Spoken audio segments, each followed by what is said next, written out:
Collège de France, le 17 mars 1976, Michel Foucault. Il me semble qu'un des phénomènes fondamentaux qui est passé au XIXe siècle, ça a été ce qu'on pourrait appeler la prise en compte de la vie par le pouvoir, si vous voulez, une prise de pouvoir sur l'homme en tant qu'être vivant, une sorte d'étatisation du biologique, ou du moins une certaine pente qui conduit à ce qu'on pourrait appeler l'étatisation du biologique. Bon, je crois que pour comprendre ce qui s'est passé, on peut se référer à ce qu'était la théorie classique de la souveraineté, qui finalement nous a servi de fond, de tableau à toutes ces analyses sur la guerre, les races, etc.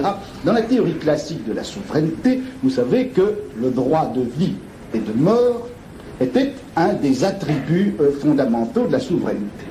Or, le droit de vie et de mort est un droit qui est étrange. Étrange déjà au niveau théorique, puisque qu'est-ce que c'est qu'avoir droit de vie et de mort? En un sens, dire que le souverain a droit de vie et de mort, ça veut dire au fond qu'il peut faire mourir et laisser vivre, en tout cas que la vie et la mort ne sont pas de ces phénomènes naturels, immédiats, en quelque sorte originaires ou radicaux, qui tomberaient hors du champ du pouvoir politique. Ça veut dire aussi, quand on pousse un peu plus, et si vous voulez jusqu'au paradoxe, ceci veut dire au fond que vis-à-vis du pouvoir, le sujet, il n'est de plein droit ni vivant ni mort. Il est du point de vue de la vie et de la mort neutre. Et c'est simplement du fait du souverain que le sujet a droit à être vivant ou a droit éventuellement à être mort. En tout cas, la vie et la mort des sujets ne deviennent de droit que par l'effet de la volonté souveraine.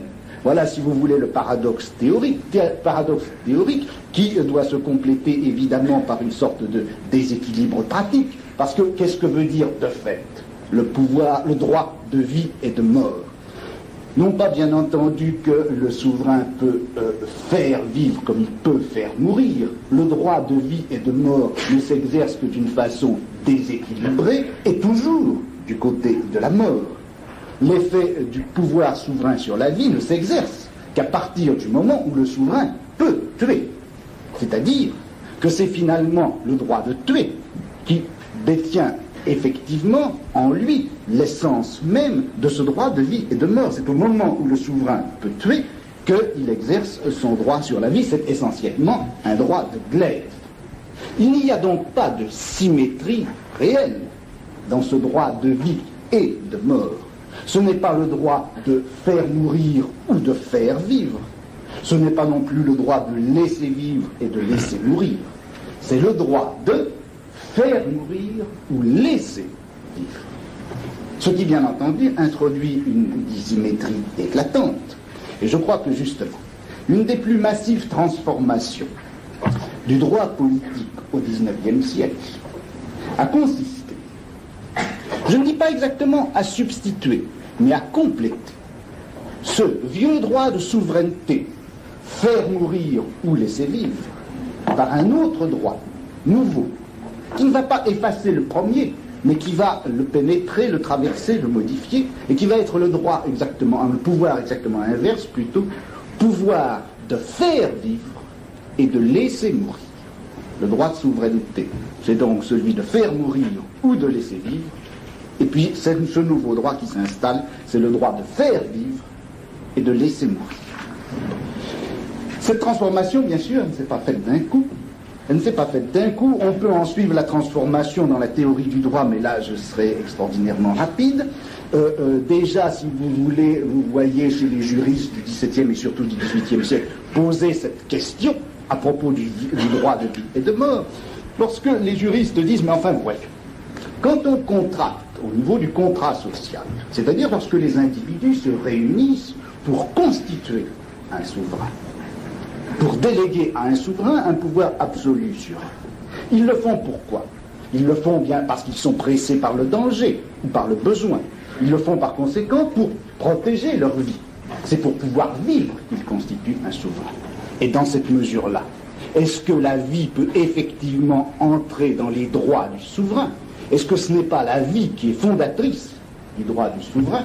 Et est-ce que le souverain peut réclamer effectivement à ces sujets le droit d'exercer sur eux le pouvoir de vie et de mort, c'est-à-dire le pouvoir tout simplement de les tuer? Est-ce que la vie ne doit pas être hors contrat dans la mesure où c'est elle qui a été le motif premier, initial et fondamental du contrat? Bon, tout ceci est une discussion, si vous voulez, de philosophie politique qu'on peut laisser de côté, mais qui montre bien comment le problème de la vie commence à se problématiser dans le champ de la pensée politique, de l'analyse du pouvoir politique. En fait, ce que je voudrais, là où je voudrais suivre la transformation, c'est au niveau non pas donc de la théorie politique, mais beaucoup plutôt au niveau des mécanismes techniques, technologiques de pouvoir.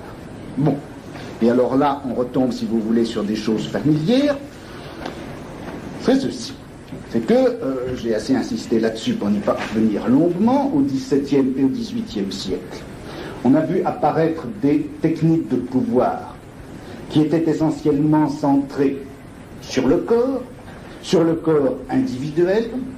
C'était toutes ces procédures par lesquelles on assurait la distribution spatiale des corps individuels, leur séparation, leur alignement, leur mise en série et en surveillance, l'organisation autour de ces corps individuels de tout un champ de visibilité.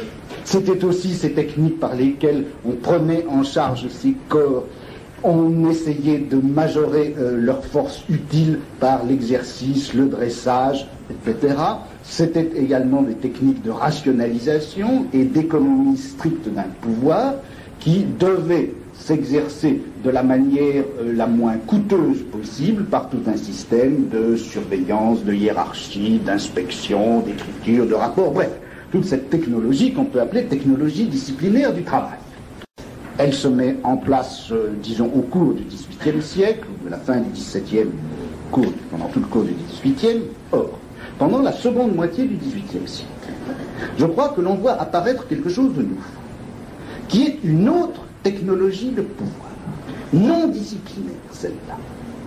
Une technologie de pouvoir qui n'exclut pas la première, qui n'exclut pas la technique disciplinaire, mais qui l'emboîte, qui l'intègre, qui la modifie partiellement, et qui surtout va l'utiliser, s'implantant en quelque sorte en elle, et s'incrustant effectivement grâce à cette technique disciplinaire préalable.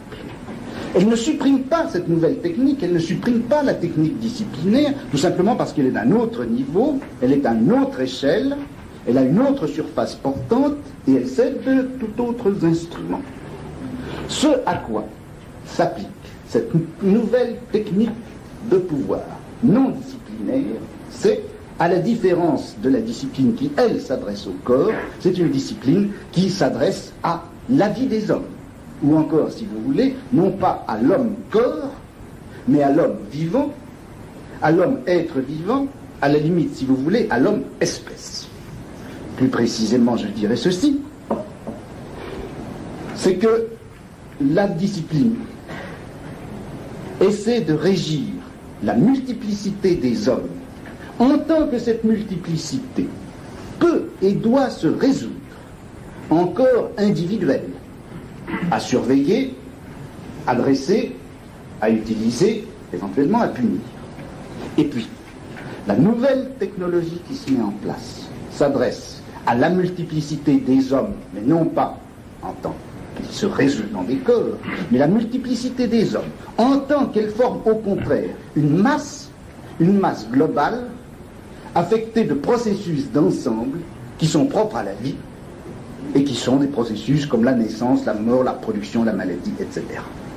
Donc, après une première prise de pouvoir sur le corps, qui s'est faite sur le mode de l'individualisation, on a une seconde prise de pouvoir qui, elle, n'est pas individualisante, mais qui est massifiante, si vous voulez, qui se fait en direction non pas de l'homme-corps, mais de l'homme-espèce, après l'anatomo-politique du corps humain mise en place au cours du XVIIIe siècle, on voit apparaître à la fin de ce même siècle quelque chose qui n'est plus une anatomopolitique du corps humain, mais ce que j'appellerais une biopolitique de l'espèce humaine.